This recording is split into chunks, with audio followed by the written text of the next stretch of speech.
Hello friends, NEET exam news में आपका स्वागत है। तो दोस्तों मैं आपको बता देना चाहता हूं कि एनटीए नीट ने बोनस मार्क्स का अनाउंसमेंट के बारे में जो अपडेट है मैं आपसे डिस्कस करने वाला हूं।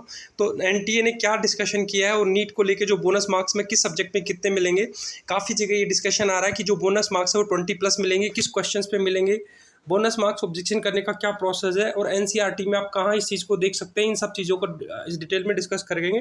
तो चलते हैं दोस्तों, सबसे पहले बच्चों के जो क्वेश्चंस होते हैं उनके आंसर देते हैं और उसके बाद बोनस मार्क्स किन किन क्वेश्चंस पे है उनको हम यहाँ पे लाइव डिस्कस करने वाले हैं। सबसे पहले बात कर लेते हैं फिजिक्स की। फिजिक्स में काफ़ी बच्चों के क्वेश्चंस थे कि कौन कौन से क्वेश्चंस है। सबसे पहला क्वेश्चन है एटम वाला।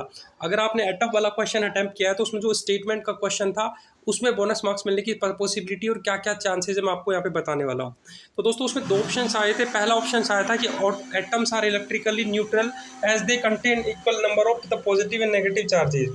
दूसरा क्वेश्चन आया था atoms of each element are stable and emits their characteristic spectrum.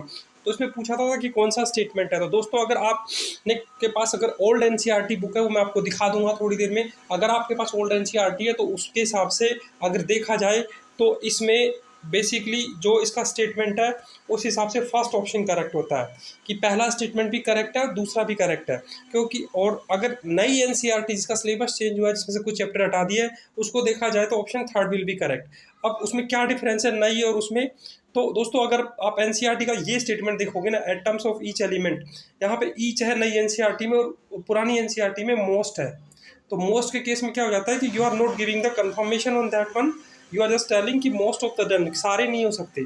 तो एक क्वेश्चन तो दोस्तों ये था जो एनसीईआरटी का जो मैंने आपको बताया कि ये फिजिक्स का। तो जिन बच्चों ने इस क्वेश्चन में अटेम्प्ट किया है और जिन्होंने इनमें से कोई भी ऑप्शन मार्क किया, चाहे आपने ये वाला मार्क किया हो, चाहे ये वाला मार्क किया हो, या ये वाला किया हो, या ये वाला किया हो, आपको 4+ मार्क्स के बोनस मार्क्स मिलने की पॉसिबिलिटी है। जी हाँ दोस्तों।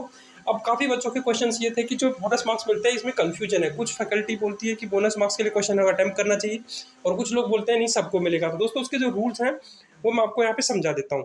पहला रूल उसका ये है कि अगर क्वेश्चन गलत होता है तो सब बच्चों को मिलता है। पहला रूल आपको क्लियर हो गया। अगर क्वेश्चन गलत होता है तो सब बच्चों को मिलता है, उसमें आपने अटेम्प्ट किया हो या नहीं किया हो उससे कोई मैटर नहीं। कोई क्वेश्चन ही गलत है, आंसर सोचने की बात ही नहीं है।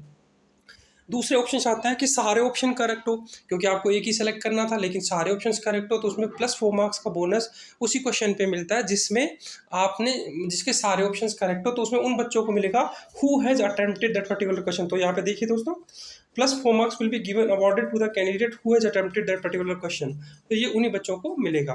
तीसरा है मल्टीपल चॉइस की। जैसे आपका कोई क्वेश्चन है उसमें मल्टीपल क्वेश्चन सही है, सारे ऑप्शन मतलब एक की जगह दो तीन एक से ज़्यादा, जैसे 2 सही हो 3 सही हो, सारे सही हो लेकिन मल्टीपल ऑप्शन हो। जैसे मैंने अभी आपको फिजिक्स का ये क्वेश्चन बताया था, उसमें अगर आप देखोगे तो उसमें +4 मार्क्स किनको मिलेगा, जिन्होंने वो अटेम्प्ट भी किया है। तो सारे बच्चों को उसी केस में मिलता है जो क्वेश्चन गलत होता है। अदरवाइज कोई भी ऑप्शन हो, कोई भी मल्टीपल ऑप्शन करेक्ट होते हैं तो उन्हीं बच्चों को मिलता है जिनका उन्होंने अटेम्प्ट किया हो। तो ये बहुत अच्छी न्यूज़ है क्योंकि बोनस मार्क्स से 4 मार्क्स से आपकी रैंक कम से कम 5 से 7 हज़ार जंप कर सकती है। और इसका क्या आएगा आंसर, किया आने पर ऑब्जेक्शन कैसे रेज करना है उसके बारे में डिटेल में डिस्कशन करूंगा। अगला क्वेश्चन दोस्तों हम डिस्कस कर लेते हैं बायोलॉजी का। अब काफ़ी इस पे बायोलॉजी पे भी चल रहा था बच्चों का डिस्कशन, तो बायोलॉजी पे मैं डिस्कस कर लेता हूँ कि बायोलॉजी में वो कौन सा क्वेश्चन था। तो अगर बायोलॉजी में दोस्तों अगर आपको याद है तो एक क्वेश्चन आया था माइटोकॉन्ड्रिया क्लोरोप्लास्ट का क्वेश्चन आया था, वो भी स्टेटमेंट बेस्ड आया था। और मैक्सिमम अगर नीट के आप प्रीवियस ईयर्स की हिस्ट्री उठा के देखते हो तो 2021-22 हमेशा बोनस मार्क्स मिले हैं, क्योंकि लगभग स्टेटमेंट के क्वेश्चन में बहुत ज़्यादा, क्योंकि स्टेटमेंट्स में क्या होता है एक भी स्टेटमेंट के हिसाब से ट्रू फॉल्स का बहुत ज़्यादा प्रॉब्लम होता है। तो इस वाले क्वेश्चन में दोस्तों था कि माइटोकॉन्ड्रिया और क्लोरोप्लास्ट का आप अच्छे से अवेयर है तो इसमें मैं आपको सीधा बताऊंगा। काफ़ी बच्चों ने इसको थर्ड ऑप्शन करेक्ट किया है। लेकिन अगर आप इस स्टेटमेंट को देखते हो, inner membrane of mitochondria relatively less permeable, काफ़ी जगह लेस लिखा हुआ है लेकिन आप अगर दूसरी जगह देखोगे इंटरनेट पे इसको सर्च करोगे ये इक्वल लिखा है कि inner membranes of mitochondria is equal to chloroplast, ये भी होता है। तो उस केस में ऑप्शन 1 भी आपका करेक्ट हो जाता है। तो इस क्वेश्चन के मल्टीपल ऑप्शंस करेक्ट होते हैं। तो इस हिसाब से अगर इस क्वेश्चन का देखा जाए तो इस क्वेश्चन में 2 ऑप्शन होने पे इसका क्योंकि इसके 2 ऑप्शंस करेक्ट बनते हैं तो उस हिसाब से +4 मार्क्स का यहाँ पे चांसेस हैं। The last question which I would like to discuss you about the biology का जो क्वेश्चन है इकोसिस्टम एनपीपी और जीपीपी का जो क्वेश्चन आया था वो क्वेश्चन है। तो वो क्वेश्चन क्या था कि in an ecosystem of the net primary productivity the first trophic level of 100x आपको दे रखी है। उसके बाद पूछा है what would be the GPP, gross primary productivity of the third trophic level of the same ecosystem. तो ये क्वेश्चन आया हुआ था। इस क्वेश्चन का अगर आप देखोगे तो आप बोलोगे कि इसका जो कोचिंग इंस्टीट्यूट ने दिया है वो थर्ड ऑप्शन दिया है, लेकिन दोस्तों अगर आप एनसीईआरटी की बुक से, मैं आपको स्क्रीनशॉट दिखा दूंगा, अगर आपसे उससे रेफर करोगे, उस फॉर्मूले पे लगाओगे तो ये बी ऑप्शन है। तो जो बेसिकली सही किसके बेसिस पे होना चाहिए, एनसीईआरटी के हिसाब से होना चाहिए। तो अगर आप दोनों फॉर्मूला यूज़ करोगे तो ये और ये दोनों ऑप्शन यहाँ पे बैठते हैं।